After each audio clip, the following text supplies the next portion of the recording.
Welcome back दोस्तों। तो जैसा कि हमने पिछले एपिसोड में देखा था, रिमरू को उनका ये प्रपोजल बिल्कुल भी पसंद नहीं आया था, इसलिए वो उन पर गुस्सा करने लगता है। साथ ही साथ वहाँ पर एक बैरियर मौजूद था जो लोगों को कंट्रोल कर रहा होता है, पर रिमरू ने उसको ब्रेक कर दिया। फिर हम इसके कुछ देर बाद की कहानी के बारे में जानते हैं, जहाँ पर प्रिंस एल्रिक कुछ लोगों के साथ रिमरू की पोल पट्टी खोलने के लिए आया था और इन सब के पीछे गवान की एक छिपी हुई चाल थी। साथ ही साथ वहाँ पर फाइट भी होती है जिसमें रिमरू की टीम जीत जाती है, लेकिन अचानक से किसी ने प्रिंस एल्रिक की जान लेने की कोशिश की, पर रिमरू रेफाल की मदद से वक्त रहते ही उसकी जान बचाने में कामयाब रहा। यहाँ तक कि वहाँ पर प्रिंस एल्रिक के फादर भी आ चुके थे, जो रिमरू का शुक्रिया अदा करने के साथ उससे दोस्ती कर लेते हैं। साथ ही साथ गवान के पनिशमेंट के लिए उन्होंने उसे मैजिक इंक्विजिटर्स में भेज दिया था, और ये सब खत्म हो जाने के बाद टेम्पेस्ट को काउंसिल के लिए ऑफिशियल कर दिया गया था। वहीं दूसरी तरफ सुबह उस बंदी की डिमांड लेने के लिए वहीं पहुंच जाता है। अब आगे तो इस एपिसोड की शुरुआत कुछ देर पहले का सीन दिखाते हुए होती है, जहाँ पर वो बंदी प्रिंस एल्रिक की तरफ गन पॉइंट करते हुए कह रही थी, मेरे स्किल स्नाइपर से यह आसान हो जाएगा।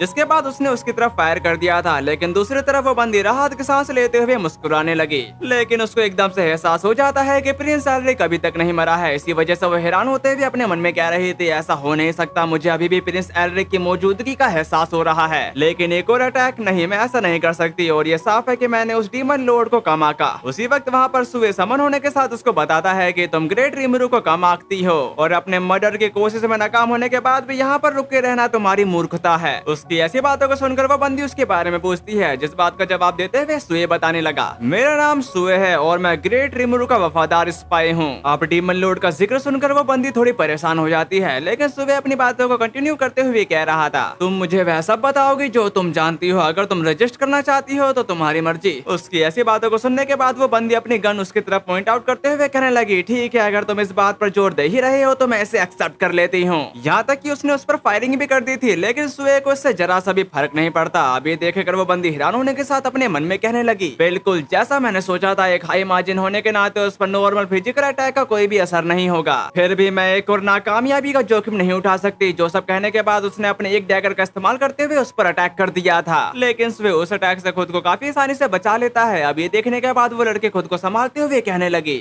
लगता है उसने देख लिया है कि मेरा डैगर पूरा का पूरा मैजिक से कवर है, और ये सब सोचने के बाद उसने दोबारा से उस पर अटैक करना शुरू कर दिया था। साथ ही साथ वो अपने मन में भी कह रही थी, वह तुरंत पहचान लेता है कि कौन सी चीजें उसे नुकसान पहुंचाने वाली है और वह उससे बच निकलता है। पर मैं समझ सकती हूँ कि वह उन लोगों में से एक है जिन्हें काम में बिल्कुल भी ढिलाई पसंद नहीं है। तभी अचानक से सुबह ने भी अपने स्पाइडर थ्रेड से उस पर अटैक करने की कोशिश की थी, लेकिन वो बच जाती है। अब ये देखकर सुबह भी उसकी तारीफें करता है कि तुम वाकई सच में समझदार हो। जो सुनकर वो बंदी कहने लगी, खैर शुक्रिया, पर तुम भी कुछ कम नहीं हो। इसी के साथ उसने तुरंत उसकी तरफ फायरिंग करना शुरू कर दी थी, लेकिन सुबह खुद को बचाते हुए उसकी तरफ काफी तेजी से आने लगा था।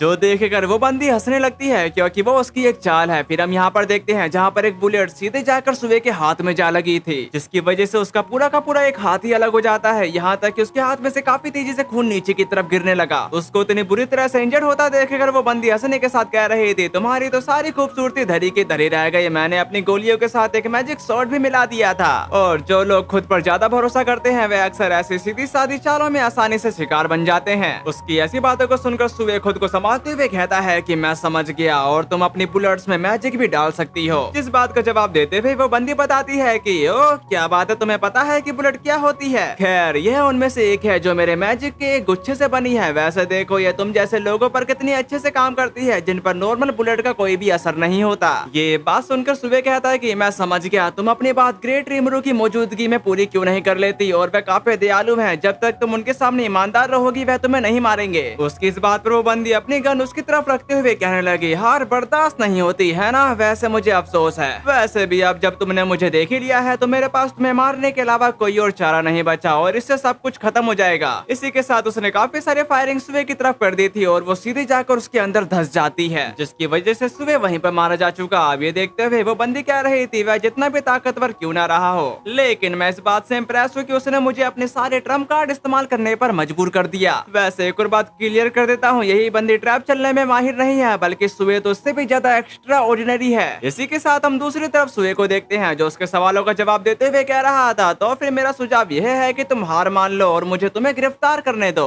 लेकिन उस बंदी की तो पैरों तले जमीन ही खिसक चुकी थी, उसको यकीन ही नहीं हो रहा था कि वो अभी भी जिंदा है। जबकि सुबह अपनी बातों को कंटिन्यू करते हुए कहने लगा, वह मुझे मारने के लिए काफी नहीं था, और मैंने जानबूझकर तुम्हारे अटैक को झेला ताकि ये जान सकूं कि तुम क्या करने में कैपेबल हो। उसकी ऐसी बातों को सुनकर वो बंदी काफी ज्यादा घबराते हुए कह रही थी, ऐसा मत सोचो कि तुम मुझे बेवकूफ बना सकते हो। फिर हम यहाँ पर देखते हैं जहाँ पर सुबह ने काफी सारे क्लोन क्रिएट कर दिए थे। अब ये देखने के बाद वो और भी ज्यादा हैरान होते हुए कहने लगी, रुको, क्या वह 2 है? नहीं, वो तो इससे भी ज्यादा है। वैसे क्या तुम मुझसे मजाक कर रहे हो और मुझे सारे के सारे असली क्यों लग रहे हैं? इस सवाल का जवाब देते हुए सुबह बताता है कि ये काफी आसान है और मेरे पास बॉडी डबल नाम की एक स्किल है, इसलिए इस बात पर गर्व करो कि तुमने उनमें से एक को हरा दिया। भले ही वह मुझसे थोड़े कमजोर ही क्यों ना हो, लेकिन अब मैं ग्रेट रिमरू को और ज्यादा इंतजार नहीं करवाना चाहता। तो क्या अब हम शुरू करें? अगर आप लोगों को बॉडी डबल के बारे में नहीं पता है तो यह रिमरू की एक स्किल है जिसकी वजह से वो अपने ही जैसे दिखने वाले काफी सारे क्लोन को क्रिएट कर सकता है, लेकिन इसमें एक कमजोरी है कि वो उससे थोड़े से कमजोर होंगे। और उसको ये स्किल तब मिली थी जब रिमरू ग्रेट डीमन लॉर्ड बन गया था, जिसके बाद हमें वहाँ पर बस उस बंदी की चीखें सुनाई देती है। वहीं दूसरी तरफ रिमरू राहत की सांस लेते हुए कहता है कि यह काफी लंबी मीटिंग थी यार, और उस मीटिंग में क्या क्या हुआ वो हमें रिमरू की इमेजिनेशन से पता चलता है। उस गवान नाम आदमी की साजिशों को ठीक से अंजाम नहीं दिया गया है, लेकिन यह क्लियर था कि वह मेरे लिए दुश्मनी जैसा रवैया रखता था। पर प्रिंस एल्रिक की हत्या की नाकाम कोशिश में बाकी सब लोग तो बस इस्तेमाल करके फेंक दिए जाने वाले मोहरे थे। इसी वजह से उसका असली मकसद तो प्रिंस के मर्डर का इल्जाम मुझ पर डालकर टेम्पेस्ट को वेस्टर्न नेशन से हटाना था। ये सब कह लेने के बाद वो प्रजन की तरफ उनसे कहता कि सब कुछ हुआ, लेकिन मैं खुशकिस्मत था कि हिनाटा और सूना मुझसे पहले ही अपना आपा खो बैठे, और नेशन का रूलर होने के नाते फाइट करने वाला मैं नहीं बल्कि कोई और होना चाहिए था।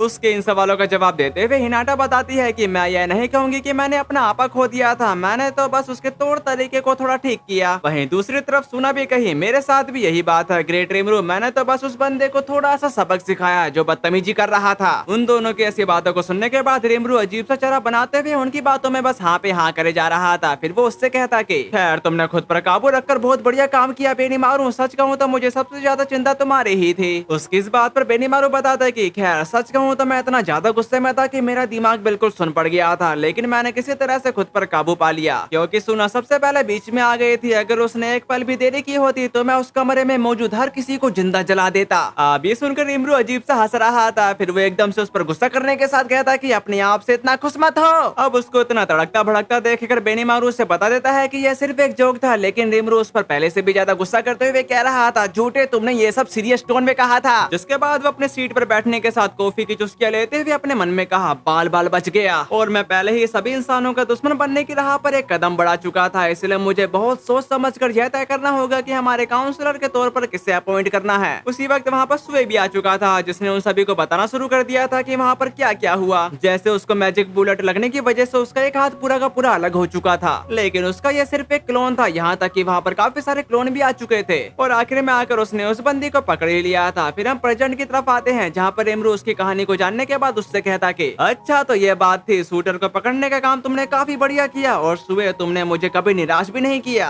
जो सुनकर वो उसका शुक्रिया अदा करने के साथ बताते कि फिर भी वह मेरे 3 बॉडी डबल को निपटाने में कामयाब रही, इसलिए अभी भी मुझे काफी लंबा सफर तय करना है। अब ये सुनकर रिमरू उससे सवाल करता है तो आखिर में आकर भी उसने अपना नाम नहीं बताया है ना, जिस बात पर एग्री करते हुए सुबह बताना शुरू करता है उसकी आइडेंटिफाई अननोन है, लेकिन उसने तुम्हें डीमन लॉर्ड कहा था, इसी वजह से डियाब्लो के साथ उसका कोई ना कोई इतिहास तो जरूर रहा होगा। अगर आप लोगों को उसके पास्ट के बारे में नहीं पता है तो मैं बता देता हूँ। ये कहानी रिमरू के डीमन लॉर्ड बनने के बाद की है, जब डियाब्लो बैरियर का पिलर तोड़ने के लिए 2 व्हाइट नाइट्स के पास चला गया था, और वहीं पर मुलाकात उससे होती है जो डियाब्लो की असली पावर को जानने के बाद वहाँ से दुम दबाकर भाग गई थी, लेकिन उसका एक साथी फंस जाता है, जिसकी वजह से डियाब्लो ने उसकी बैंड बजा दी। अब कहानी की तरफ आते हैं, जहाँ पर रिमरू यही बात को सोचते हुए अपने मन में कह रहा था, डियाब्लो ने तो ऐसी कोई भी बात नहीं कही थी, लेकिन आखिर वह डियाब्लो ही तो है, और मैं तो यह भी सोच सकता हूँ कि वह उसे डराएगा, धमकाएगा और फिर कहेगा ये तो इतनी छोटी सी बात थी कि मैं इसके बारे में भूल ही गया। तभी अचानक से सुबह उस लड़की के हाथ में जो वेपन था उसके बारे में रिमरू से पूछता है, जिस पर रिमरू सोचते हुए बताता कि मुझे लगता है कि ये वह हथियार है जो हमारे पास दूसरी दुनिया में मौजूद था। और इसके आगे के बाद हमें रफायल से पता चलती है, मेरा अनुमान है कि शूटर ने इसे खुद अपने मैजिक से बनाया है, क्योंकि यह रियलिटी वेपन जैसा ही लगता है। जो सब जानने के बाद वो उसको बताता कि वह शायद किसी और दुनिया की है जिसने इसे अपनी यादों से बनाया है। जिस बात पर एग्री करते हुए हिनाटा बताना शुरू करती है, ऐसा लगता है कि वह बेहद परेशान करने वाली स्किल छिपा रही है, और तुम्हें यह बात किसी भी तरह से पता चल जाएगी, इसलिए मैं तुम्हें अभी बता देती हूँ। जिस लड़की को मैंने अपने थॉट कम्युनिकेशन के जरिए देखा था, वह मास्टर रूक्स के 3 बैटल स्टेज में से एक थी, रैगिंग्सली ग्लेंडा, और वह मेरी सबऑर्डिनेट थी। इसी के साथ यहाँ सीन कट होकर उसी सबऑर्डिनेट की तरफ आ गया था, जहाँ पर वो अपने सामने हिनाटा को देखने के बाद काफी ज्यादा हैरान हो जाती है, जबकि हिनाटा कहती है, काफी समय हो गया ग्लेंडा, वैसे तुम्हें ठीक ठाक देखकर मुझे राहत मिले। दूसरी तरफ गिलेंडा का कहना है, मुझे लगता है कि अब मेरी जिंदगी खत्म हो गई है, इसी वजह से बस मुझे अब मार डालो। उसकी ऐसी बातों को सुनकर सुबे उस पर भड़कने के साथ कहता है कि चुप रहो, तुम्हें बस हमारे सवालों का जवाब देना है। फिर हम यहाँ पर देखते हैं जहाँ पर हिनाटा रिमरू से सवाल करती है, क्या मैं पहले जा सकती हूँ, जिस बात से रिमरू को भी कोई दिक्कत नहीं थी, इसलिए वो सीधे उसके सामने बैठते हुए कहना शुरू करती है। मुझे ये काफी अजीब लगा और कई बार ऐसा लगा कि मानो काउंसिल वेस्टर्न होली चर्च की मेंटालिटी पूरी तरह से समझते हुए तुम काम कर रही हो, लेकिन मुझे शक था कि कोई जासूस बहुत ही करीब मौजूद है, पर फिर भी तुम तो शुरू से ही मेरे साथ विश्वासघात कर रही थी, है ना। लेकिन ग्लेंडा बस नो कमेंट कहती है। इसी वजह से हिनाटा अपनी आगे की बातों को कंटिन्यू करते हुए कहने लगे, किसने काउंसिल को मैनिपुलेट किया और तुम्हें प्रिंस एल्रिक को मारने का ऑर्डर किसने दिया? अगर तुम मुझे बता दो कि तुम्हें किसने हायर किया तो मैं तुम्हारे क्राइम के सीरियसनेस को थोड़ा कम कर दूंगी। लेकिन अब वही बंदी उस पर काफी ज्यादा भड़कने के साथ कहने लगी, मैं तुमसे बार बार कह रही हूँ कि मैं कोई भी जवाब नहीं दूंगी। उसकी ऐसी बातों को सुनने के बाद हिनाटा खुद को शांत करते हुए कहती है कि मैं समझ गई, तो मेरा आखिरी सवाल है, क्या तुम लेडी ल्यूमिनस में विश्वास करती थी? इस पे वो बंदी अपने ही तेवर दिखाते हुए कहती है कि कोई भी फीलिंग नहीं है, अगर तुम इस बकवास पर यकीन करने वाली हो तो मुझे पैसे दो। अब हिनाटा के दिमाग पहले से भी ज्यादा खराब हो चुका था, इसलिए वो अपनी सोड का इस्तेमाल करने के साथ उसकी जान लेने के लिए आगे बढ़ने लगी। लेकिन रिमरू वक्त पर आते के साथ उसे बचा लेता है। साथ ही वो उससे कहता है कि हद हो गई हिनाटा, वैसे यह एक पूछताछ है, पर क्या तुम उसे मारना चाहती हो? जो सुनकर हिनाटा सोड को अपने मयान में रखने के साथ बोली कि मेरा ऐसा कोई भी इरादा नहीं था। अब ये सुनकर रिमरू उस पर गुस्सा करने के साथ कहता है कि झूठी, तुमने तो उसे जान से मारने का इरादा कर लिया था। जबकि दूसरी तरफ सुना उसकी सोड को अच्छे से कवर करते हुए कहती है कि चिंता मत करो ग्रेट रिमरू, भले ही यह लड़की मर जाए, हम अपनी इन्फॉर्मेशन का जरिया नहीं खोएंगे, क्योंकि मैं बस फिर से जिंदा करने वाला मैजिक इस्तेमाल कर लूंगी। यहाँ तक कि हिनाटा का भी कहना है, बिल्कुल मैं रिजरेक्शन का इस्तेमाल कर सकती हूँ, इसमें कोई भी दिक्कत नहीं होगी। उनकी ऐसी बातों को सुनने के बाद रिमरू हैरान होने के साथ बताता है कि ये बात तो नहीं है। खैर हिनाटा, तुम बस चुप रहो और थोड़ी देर देखती रहो, क्योंकि अब मैं सवाल पूछूंगा। फिर हम इसके कुछ देर बाद का सीन देखते हैं जहाँ पर रिमरू उसके सामने बैठते हुए कहता है कि तो चलिए अब फिर से शुरू करते हैं। ग्लेंडा, मैं डीमन लॉर्ड रिमरू हूँ, लेकिन शुरू करने से पहले मैं एक बात कहना चाहता हूँ, मुझे पूरा यकीन है कि तुम जैसे प्रो से सिर्फ जवाब मांगने से काम नहीं चलेगा, इसलिए अभी के लिए बस मेरी बात सुन लो। अगर हो सके तो वो अपना पोकर फेस बनाए रखने की कोशिश करना। जो सब कह लेने के बाद वो अपने मन में रफायल से कहता कि रफायल सेंसे, अब आपकी बारी है। जो सुनकर रफायल के कहना है, समझ गई। ग्लेंडा नाम के पर्सन से पूछताछ शुरू हो रही है, जिसके बाद हमें रिमरू के मुंह से रफायल की आवाज आने लगती है। ठीक है, चलिए शुरू करते हैं। यूनिक स्किल अक्सर किसी के सोल में गहरे तक समाये होते हैं, पर ऐसा लगता है कि तुम भी इससे अलग नहीं हो। साथ ही साथ एक स्ट्रॉन्ग पावर जो तुमको अपने सोल से जोड़ती है। उसकी इस बात पर ग्लेंडा बताती है, सच में मैंने तो यह पहली बार सुना है, वैसे और तो क्या? ये बात सुनकर रिमरू कहता है कि आज की मीटिंग में कई ऐसे काउंसलर्स मौजूद थे जिनकी सोल ग्रीड से कलंकित थी और पूरी पॉसिबिलिटीज थी कि यह किसी और के यूनिक स्किल के जरिए वहां पर डाला गया था। उसके इस सवालों का जवाब देते हुए वो बंदी बताते कि सभी ह्यूमन नेचुरली रूप से लालची होते हैं। जिस बात पर एग्री करते हुए रिमरू कहता है कि लेकिन उन सभी ने एक ही तरह का लालच दिखाया। इसी वजह से मेरा मानना है कि ऐसा किसी थर्ड पार्टी की एबिलिटी के इफेक्ट के कारण हुआ और तुम ग्लेंडा भी उसी इफेक्ट में हो। लेकिन तुम्हारे मामले में तुम्हारी अपनी यूनिक स्किल तुम्हें बचाए रखती है, जिसकी वजह से ऐसा लगता है कि किसी ने उसे पूरी तरह से किसी के कब्जे में जाने से रोक रखा है। जो सब कह लेने के बाद वो रफायल से पूछता है कि रफायल सेंसे, ये सब मेरे लिए भी नई बात है। पर रफायल उससे बस एक ही बात कहती है कि अपनी बातें करना जारी रखो। जिस बात पर एग्री करते हुए रिमरू कुछ नहीं करता, बस उससे बातें करने लगता है। असल में हमारे फेस्टिवल में कुछ लोग ऐसे भी थे जिनके मन में वही ग्रीड था, और जब बड़ी तादाद में लोग किसी स्किल से अफेक्टेड होते हैं तो उसका इस्तेमाल करने वाला वहीं कहीं आसपास ही होने की पॉसिबिलिटीज होती है।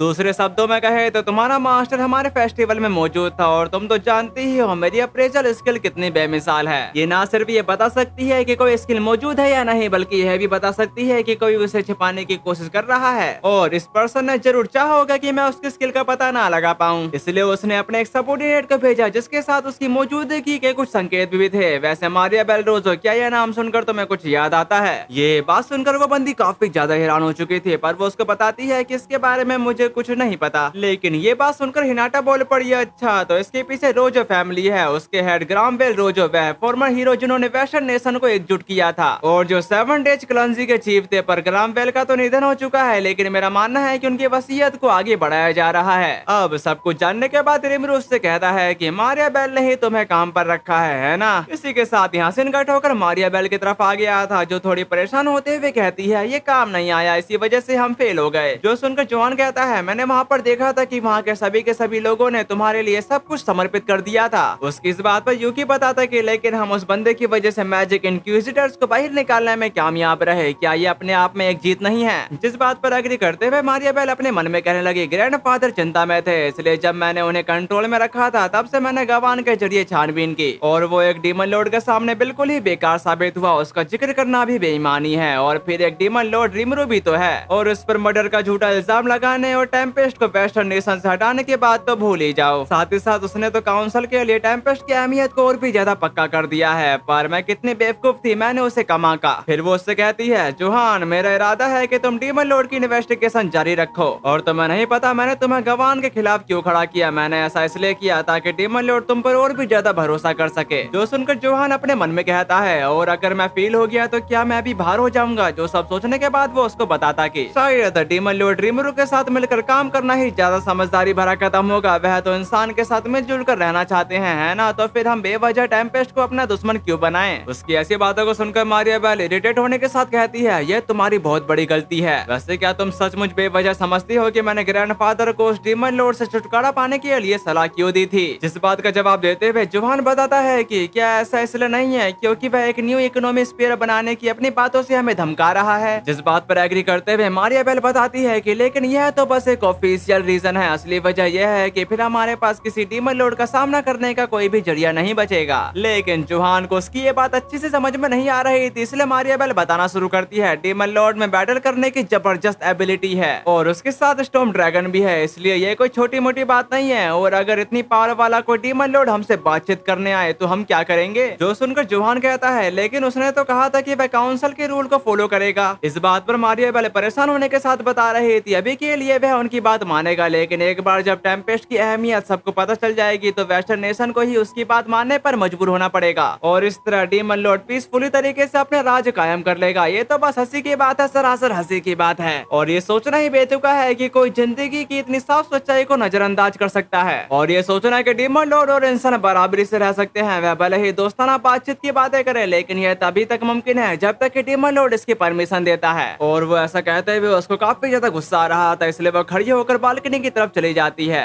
लेकिन वो अपनी बातों को कंटिन्यू करते हुए कहने लगी, इंसानों की जिंदगी छोटी होती है। अगर हमने अभी तक डीमन लॉर्ड के एम्बिशन को नहीं रोका तो रोजो फैमिली की सबसे प्यारी इच्छा का पूरा होना लगभग नामुमकिन हो जाएगा। और किसी डीमन लॉर्ड के साथ मिलकर काम करना या यहाँ तक कि उसका इस्तेमाल करने का आइडिया, इसके नाकाम होने की तो कभी कोई गुंजाइश ही नहीं थी। उसके ऐसा कहते यहाँ से निकट होकर ग्लेंडा की तरफ आ गया था, जो काफी ज्यादा हैरान होते हुए कह रही थी, रहने भी दो, इससे तो ऐसा लग रहा है जैसे तुमने चाही सारी इन्फॉर्मेशन मैंने ही उगल दी हो। उसकी ऐसी बातों को सुनकर हिनाटा सामने की तरफ आते हुए बताती है, तुम्हारे साथ ये होना चाहिए था ग्लेंडा, और एक गद्दार के लिए यह बिल्कुल सही अंजाम है। उसकी इस बात पर ग्लेंडा अपना सर पकड़ते हुए कहती है, लगता है जिस तरह से ये सब चल रहा है मैं मर जाऊंगी। अब ये सुनकर रिमरू उससे सवाल करता है, क्या ये मारिया बेल पर्सन इतनी ज्यादा खतरनाक है? जिस बात पर एग्री करते हुए ग्लेंडा बताना शुरू करती है, ये बात इससे कहीं आगे की है। हम जैसे लोग जिन्हें दूसरी दुनिया से बुलाया गया है एक कर्ज में बंधे हुए हैं जो हमें उसकी बात ना मानने से रोकता है, और जिस पल उसे यह पता लगेगा कि मैंने उसके साथ विश्वासघात किया है तो वह तुरंत ही मेरे स्पिरिट को चूर चूर कर देगी। जो सब जानने के बाद हिनाटा का कहना है, इसका मतलब है कि तुमने लेडी ल्यूमिनस के साथ अपनी मर्जी से विश्वासघात नहीं किया, बल्कि सिर्फ इसलिए किया क्योंकि तुम मना ही नहीं कर सके। जिसका जवाब देते हुए ग्लेंडा बताती है, खैर ये थोड़ा पेचीदा है, पर मेरा एक हिस्सा गॉड के दया का सहारा लेने के लिए बेताब था, लेकिन मैं चाहे कुछ भी कर लूं बस उस कर्ज से बच नहीं पा रही थी। और मुझे कभी सच में ऐसा नहीं लगा कि गॉड बस मुझे यूं ही आकर बचा लेंगे, या यूं कहूँ कि मैं ऐसा सोच ही नहीं पाई।